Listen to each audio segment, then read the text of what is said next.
Baltimore, 6:40 p.m., rain pouring down. The streets were deserted streetlights, casting shimmering reflections on the wet asphalt like long tears.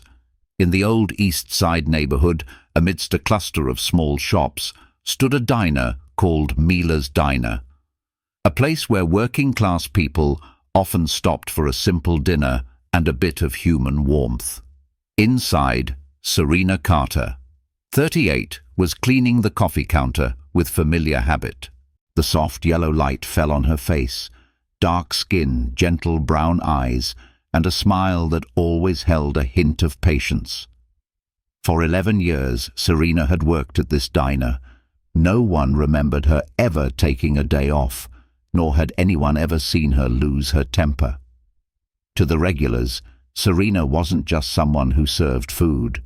She was a listener, someone who'd add an extra slice of apple pie for free when she knew someone had had a terrible day. Her kindness wasn't showy. It was as gentle as the clink of a spoon stirring coffee in the night. But tonight, something was different.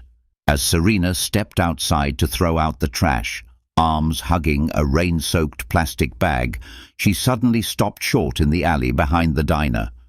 Less than 10 meters away, near the empty parking lot, a young boy sat huddled in a wheelchair, his hoodie-soaked hair, matted lips tinged blue from the cold. He wasn't knocking on the door, wasn't asking for help. He just sat there silently watching the light spilling from the diner window, where others were eating dinner in warmth. No one saw him except Serena.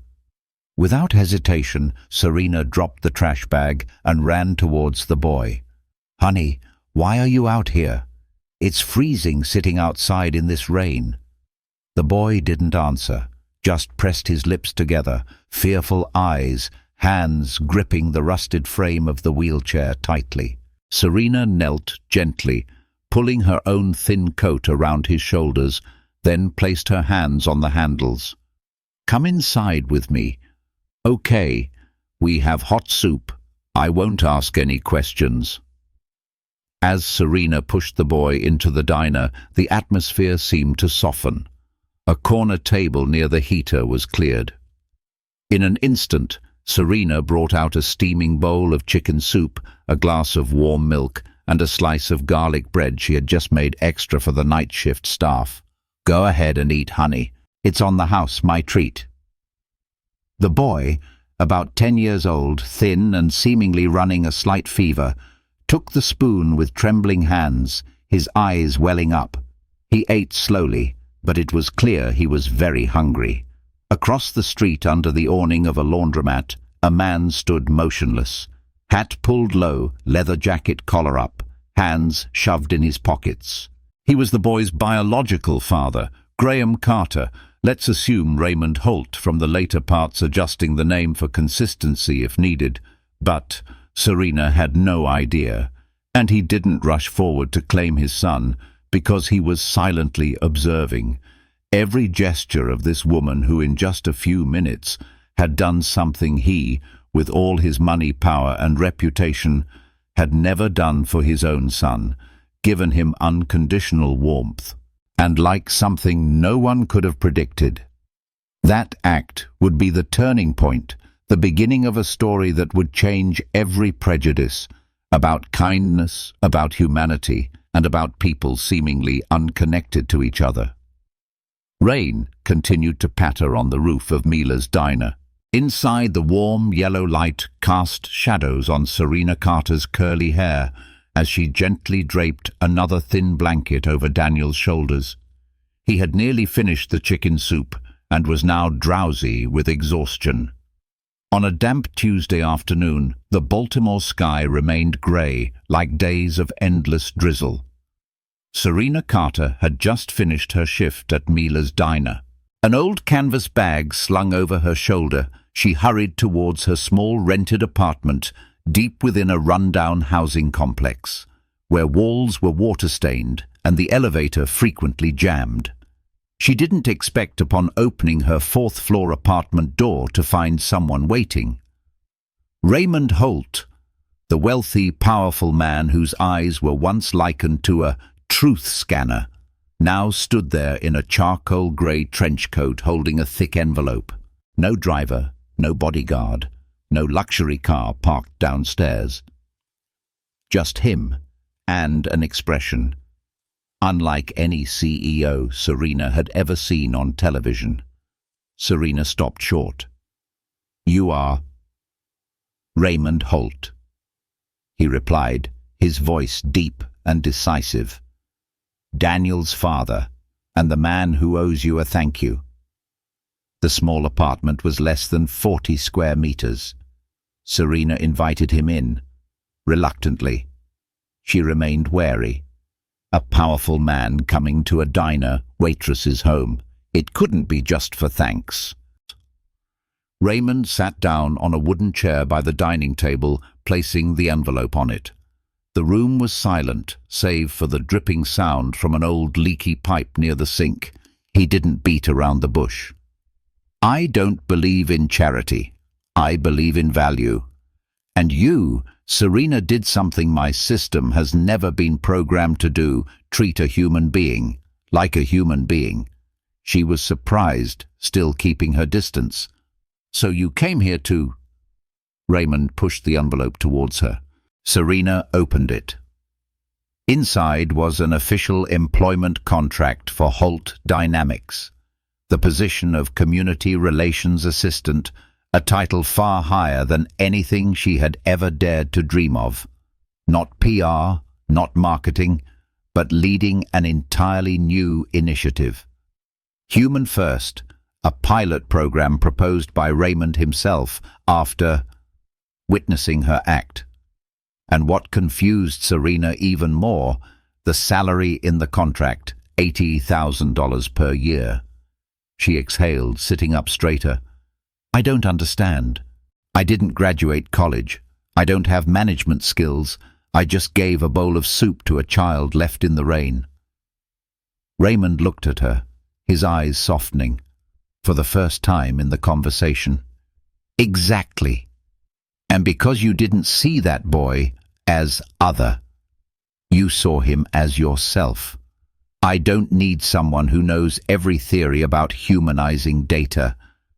I need someone who knows what real kindness is." Serena lowered her head. Her heart beat fast, not because of the number in the contract, but because for the first time in her life, someone truly saw her. She asked softly, "What would I do?" Raymond offered a faint smile, a rare occurrence on his usually stoic face. "Teach my employees how to see people with their eyes and with their hearts, starting with a charity fridge like the one you used to stock each night for the homeless, and starting with small things, like that gesture of kindness." Serena was silent, then nodded, a nod that changed everything. The first day Serena Carter stepped into the Holt Dynamics headquarters was a chilling morning, not because of the Baltimore weather, but due to the suffocating atmosphere in the luxurious, thickly carpeted hallway where every footstep echoed like a reminder, "You don't belong here."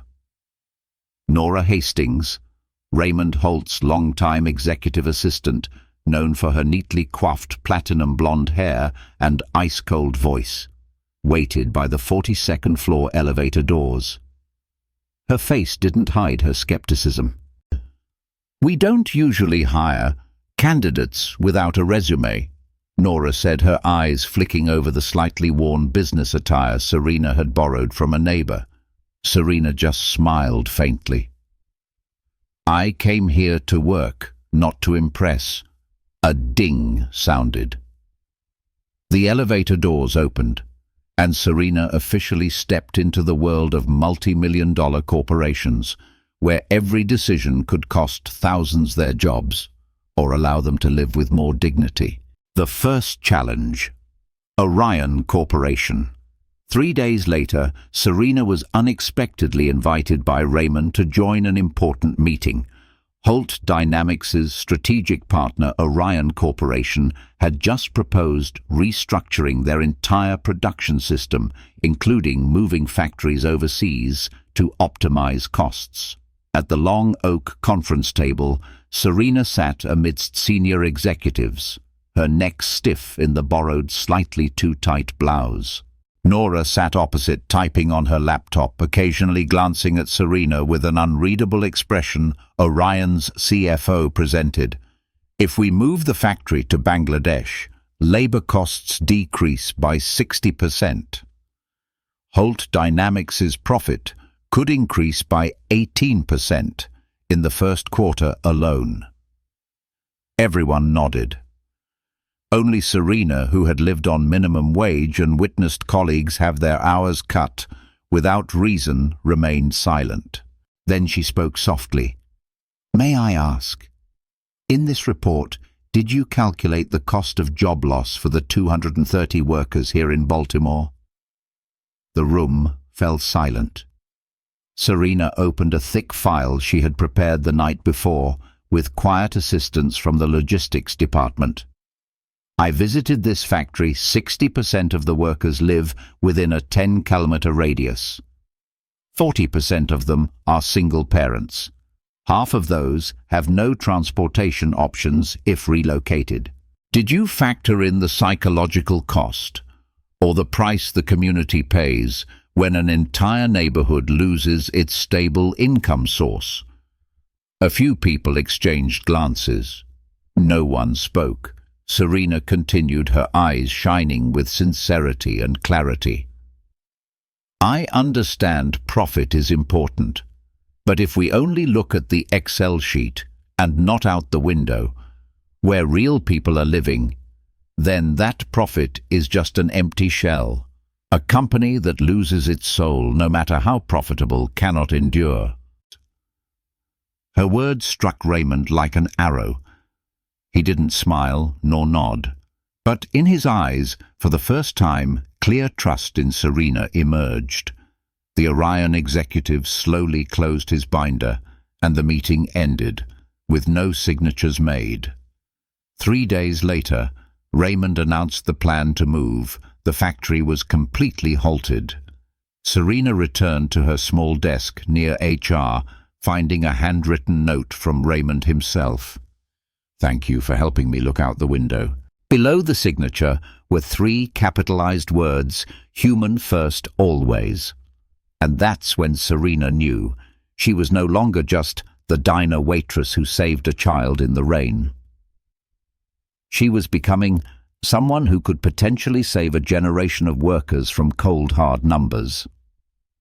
3 weeks after the negotiation with Orion Corporation, Serena Carter was officially appointed Community Advisor to CEO Raymond Holt, a position unprecedented in Holt Dynamics history. She became a hot topic internally, from the tech floor to the marketing department. Everyone was talking about the black waitress who fed a kid for free, now sitting next to the CEO in strategic meetings. But not everyone was pleased. Nora Hastings, Raymond's closest aide, still hadn't changed her attitude. To her, Serena was someone who had stumbled onto the stage meant for the chosen. And when someone unsuitable for the system is placed at its center, disruption is inevitable. The incident happened on a Monday morning. An article appeared on a leading financial news portal. Insider alleges Holt Dynamics evades taxes, squeezes employees. The article not only named CEO Raymond Holt, but also quoted directly from an internal email, sent from an address bearing the name Serena Carter. The entire company was shaken. The legal department immediately launched an investigation. IT pulled server logs. The email content was printed out, analyzed word by word. And Serena, who had just forced Orion to keep hundreds of jobs in Baltimore, now became the prime suspect, psychologically cornered. Serena stood silently by the 42nd floor window, looking down at the Baltimore traffic, flowing like a cold iron ribbon. She spoke to no one, but she knew. In a corporation predominantly white, where diversity was still just a slogan in internal newsletters, the newcomer, the person of color, the one without an Ivy League degree, was always the first to be suspected. Every glance in the hallway now felt like a needle pricking her back. Every whisper behind her back became a silent verdict. And then Nora walked in. "I'm not saying anything," she began. "But you know, emails in the system are authenticated by personal codes, and only the actual sender would know those details." The thin smile on Nora's lips was like a fingerprint left on a dagger. The tables turned, combined and clarified. While preparations were being made for an internal dialogue to manage the crisis, essentially a polite way for Serena to resign voluntarily, something unexpected happened. Raymond Holt strode into the meeting room, his eyes sharp.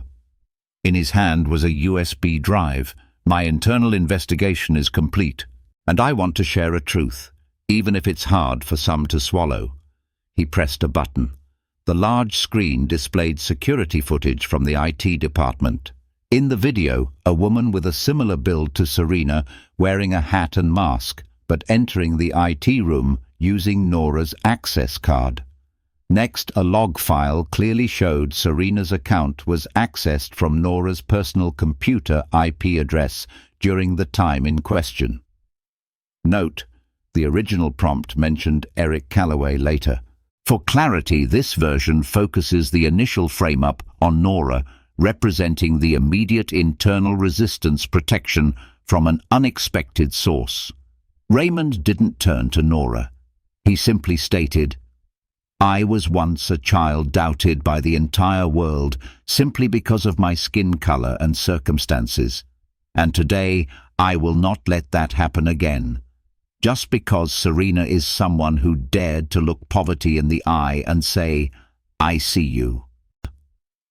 He turned to Serena, his voice warm and deep. "You are not alone." The meeting room fell silent. Nora was immediately suspended, pending further internal investigation. Serena didn't cry. But inside her, something had shattered and then reformed. Trust. Nearly 8 years after that fateful rainy night in Baltimore, the world of Serena Carter and that of the boy in the wheelchair had changed in ways no one could have imagined.